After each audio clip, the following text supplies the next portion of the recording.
Finovate showcases cutting-edge banking and financial technology through a global conference series featuring short-form demos and thought leadership. Now, the conversation continues on the Finovate podcast.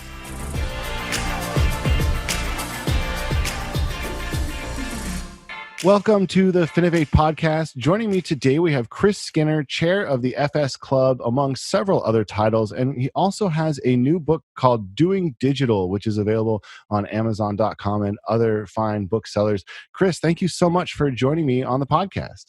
Thanks, Craig. Great to be here. So can you start by just giving us a little bit of a preview of this book? I know it's something a little bit different from some of the other works you've been doing. Can you tell us what it's all about?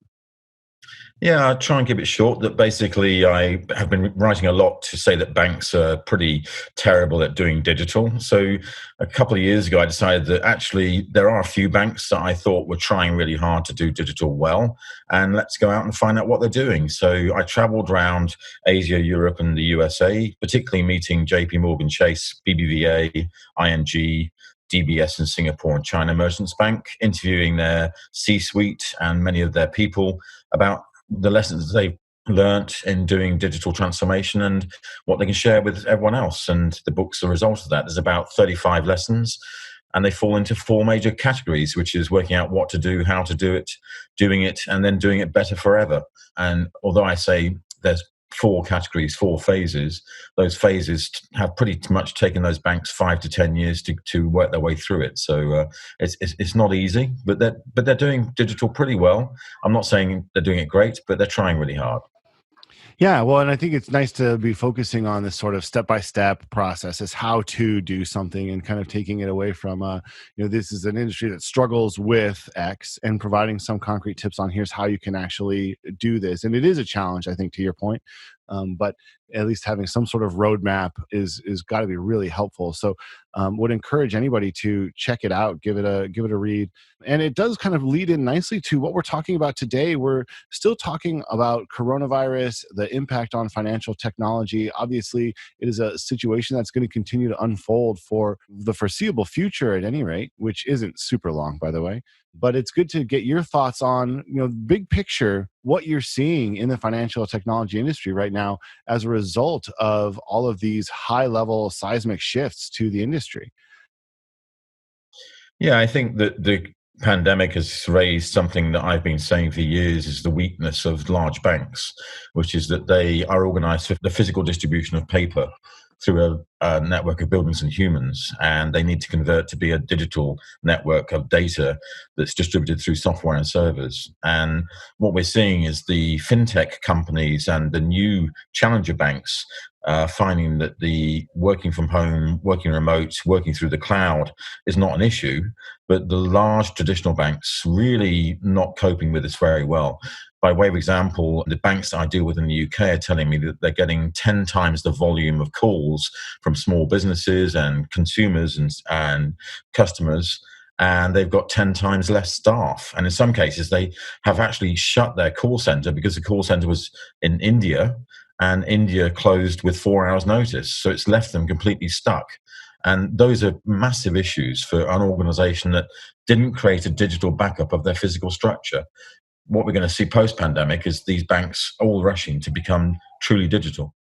Well, and I think certainly looking at the customers themselves, the amount of uncertainty in that universe, it's really easy to see why so many people are trying to reach out to their bank, to their financial institution, and get some sort of comfort, some sort of clarity on what to expect or how this is going to impact their finances. I think small businesses are, in particular, across the world, are really hard hit right now. And that is not a surprise to hear them reaching out, and then they need this reassurance. And there are really large institutions which just aren't capable of providing that to them, while at the same time there are some fintech firms and some challenger banks, some digital banks that are, which is really interesting to see. So do you see then that most of these, you kind of mentioned that post-pandemic we'll see this massive rush for banks to update and to put themselves in a position where they're not exposed to this level of risk again, which is ironic to think of that digital being less risky. I love that. I love how we're kind of getting to that as a concept.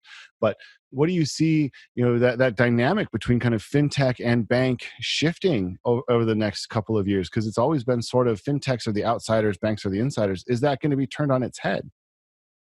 Not exactly. I mean, one of the things I say quite regularly is that the fintech emergence has been over the last decade, and there's another decade of development to become fully mature. And when it does become fully mature, we won't even talk about fintech. It will just be finance with technology. And when fintech started in the early 2010s, it was very much around disruption and destroy banking. And then you kind of got into a phase where everyone realized that banking isn't going to be destroyed or disrupted. It's going to be challenged by technology. And a lot of the fintech community wants to work with the big banks because that would get them to a much wider audience. And then we talked about integration and collaboration and partnership, which is where we are right now. And that's very challenging because banks are not good at partnering. And a lot of small companies that have great ideas are finding that the large companies that have been around for a long time with no ideas are stealing their ideas. But when we get to the true maturity, I think the whole open banking ecosystem of banks becoming curators of apps and APIs and technologies from thousands of partner firms will be the real model of the future. And that might be escalated post-pandemic because right now banks are not agile and nimble and flexible as demonstrated by the meltdown in this crisis. And they know they will have to be. We won't hopefully ever get another crisis like this, but I think banks will suddenly go, we didn't deal with this well enough compared to the newer companies. We have to be more agile. Well, listening to you talk about kind of the founding of fintech a decade ago, that obviously came about not because of, but in the wake of the Great Recession, and a lot of the flaws and inefficiencies in the banking industry were sort of brutally exposed in very short order in that moment. And there were a lot of initial fintech companies in 2009, 2010, 2011 who were coming out to really address some of those specific inefficiencies. There were people who had been at major banks who had been laid off, or who had just decided, now's a good time to retire, who came back with this insider knowledge of here's how these big banks work. They could find a tech partner and say, here's an idea for something that can really clean this process up. And I sincerely hope that we see something along those lines as a result of this one as well. A lot of companies who look at this, these inefficiencies that are being exposed in the financial industry and really target them, because I think fintech over the last couple of years had sort of become almost too big, too popular. It was too easy to get funding. There were too many companies who were getting funded that maybe didn't have that strong idea. And now I think we'll see a real tightening of funding, but you'll see more companies coming out with these really good ideas that address specific inefficiencies within the financial industry. And I'm really excited to see how that comes about. Not obviously to say that it's a good thing that we're going through this painful moment, but that we could have some positives coming out of it. And this actually leads me to my next question. What sort of positives or opportunities do you see coming out of this for people who are savvy, either on the financial institution side or the fintech side? Yeah, I think there's two or three things there, Greg, because one of the things is as we entered the end of March, a number of companies in the fintech community had just gone through a funding round and successfully, lucky for them, closed that funding round. So Stripe, 86400, a challenger bank in Australia, Revolut, one of the biggest challengers in Europe, had secured their funding and had multi-billion-dollar valuations as unicorns. I think we'll see a big struggle, to be honest, and it's to your point around post-pandemic funding for those companies that were undercapitalized entering the lockdown. By the time we come out of the lockdown, they won't have any capital, more than likely, and liquidity is king right now. That's the critical factor. So I think there'll be a big move to getting further funding rounds for a lot of the fintech community, startup companies. And one of the things that really is amazing me, and I think this is the most positive part of what's going through around the world right now, is some of the fintech community are doing really amazing innovations with technology to help people, businesses through this crisis. By way of example, within a week of the lockdown in Britain, I saw a couple of fintech companies and the challenger bank collaborating to create a method of distributing government welfare direct to consumer using their social security number that's validated using distributed ledger technology and artificial intelligence. So there's a lot of things that are happening with the nimble innovators. And those are the companies I think that will get the recognition from the investment community post-pandemic.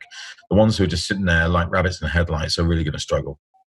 Yeah, and I think that's true. I think the venture capital community and well, everybody really is going to be paying very close attention over these next couple of months and even years to see how companies are dealing with the added pressure. I think fintech companies who are having success are still having it in a much more pressureful environment where, if you don't have your system set up to the extent that you think it is, you can find out all of a sudden that under the massive new load of traffic that it creaks or potentially even cracks. And that's, I think, something which we'll all be watching very closely. On the flip side, people who excel will be elevated to this new kind of special standing, both in the investor community and, of course, in the eyes of customers who I think again are really looking for somebody to come in and give them something that is comforting. And if there's a firm that can make customers happy now in this moment, I think they've got a real chance to create a lifetime of loyalty from some of those customers who will remember we were in a difficult position and you helped us out of it. So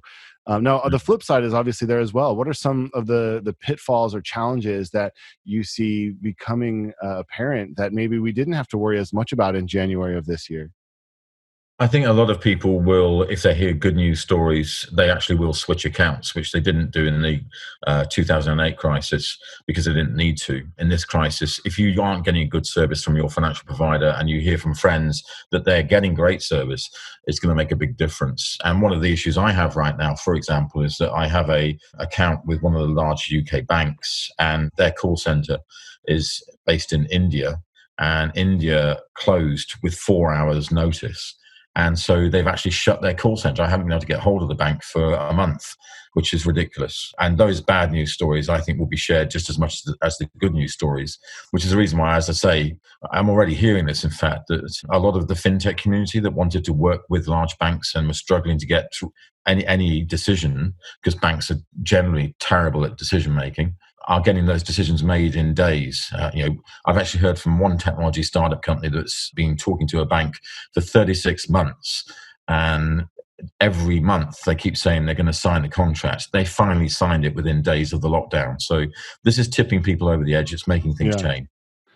Yeah, well, and I think that might be a really good thing long term. Obviously, some growing pains, some challenges that'll come through, but this could be a moment that turns into a watershed moment for the fintech industry. So, I think again, coming back to where we started the call with your book, there are going to be more and more success stories out there. There are going to be more people who are doing this well, and there's going to be more of a roadmap to follow. Where, and to be fair to a lot of the banks, historically there hasn't been. There's been sort of this you need to do this, but there's not really a way to do it. There's going to be more and more stories now of people who have done it, who have had success. And I mean, there's going to be lessons to be learned along the way as well, pitfalls to avoid and things like that. But the easier that process starts to look, I think the more adoption we'll see. And also on the flip side, the more potentially painful failing to adopt digital solutions is going to be a powerful motivator as well. I just wanted to pick up on that one, Greg, because I did over 40 interviews for the book. One of them was with the CFO of one of the big 5 banks that I mentioned at the start. And she said to me that the previous chief executive and chairman knew that the bank had to change, but didn't know what to change or how. And the new chairman and chief executive did know what to do and how. And it's a critical thing that I underscore in the book all the time and in my presentations is that the survival of a species, according to Charles Darwin, is not being the fittest, the strongest, or the most knowledgeable. It's being the most adaptable to change. But you have to know what to change in the right way, in the right direction. Because if you change in the wrong way, in the wrong direction, you're going to die. And an awful lot of banks right now think that digital is a project that they can assign to a function and put a chief digital officer in charge of it with a budget. And they're all going to fail long term because it's actually, as demonstrated by the 5 banks that I spoke to specifically, a cultural change. It's not about technology, it's about people change. And that's the big thing that comes out of the book. Yeah, and I think that's a great place to leave it there. I mean, we're obviously out of time, but I think you're spot on there. It is about changing that human behavior, and as much as technology can do a lot for us, it's ultimately humans who are going to be on both sides of the equation. It's going to be humans working for banks and financial institutions, humans as customers of banks and financial institutions, and trying to make sure that everybody's needs are met. And technology is a means to that end, but it will not replace the human component to it. So, well, again, the book is called "Doing Digital Michael. This has been Chris Skinner. He will be back on stage at Finovate events at some point once we're able to do them again, I'm sure. But in the meantime, I really appreciate you taking the time to join me on the podcast. And the virtual Finovate Asia is planned for July. That's right. Yeah, there'll be more information on that as we come out, but we will be doing a virtual Finovate Asia. So stay tuned for more on that as well.